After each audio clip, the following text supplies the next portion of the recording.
আসন্ন পবিত্র ঈদুল ফিত্র উপলক্ষে ঘরমুখ মানুষের যাতায়াত নির্বিঘ্ন ও নিরাপদ করতে নানামুখী পদক্ষেপ গ্রহণ করেছে সরকার। প্রতি বছরের মতো এবারও নারীর টানে বাড়ি ফেরা মানুষের ভোগান্তি কমাতে সড়ক, রেল ও নৌপথে বিশেষ নজরদারি এবং বাড়তি সেবার ব্যবস্থা করা হয়েছে।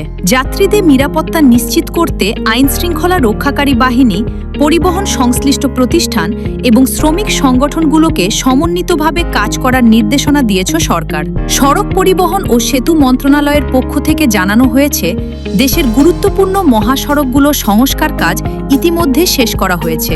রেলপথে শৃঙ্খলা বজায় রাখতে শতভাগ টিকিট অনলাইন মাধ্যমে নিশ্চিত করা হয়েছে। যাত্রীদের যাত্রা আরামদায়ক করতে যুক্ত করা হয়েছে অতিরিক্ত ইঞ্জিন ও কোচ।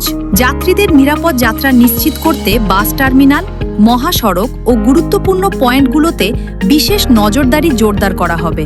অতিরিক্ত ভাড়া আদায়, চাঁদাবাজি, ছিনতাই ও যাত্রীদের হয়রানি প্রতিরোধে ভিজিলেন্স টিম সার্বক্ষণিক কাজ করবে।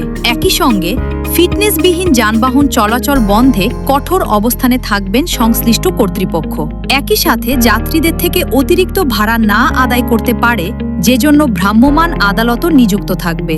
সার্বিকভাবে ঈদে ঘরমুখ মানুষের দুর্ভোগ লাগবে সরকারের এই বহুমুখী কর্মপরিকল্পনা একটি ইতিবাচক পদক্ষেপ। জনগণের জানমালের নিরাপত্তা নিশ্চিত করে উৎসবের আনন্দ সবার দুয়ারে পৌঁছে দেওয়াই এখন সরকারের মূল লক্ষ্য।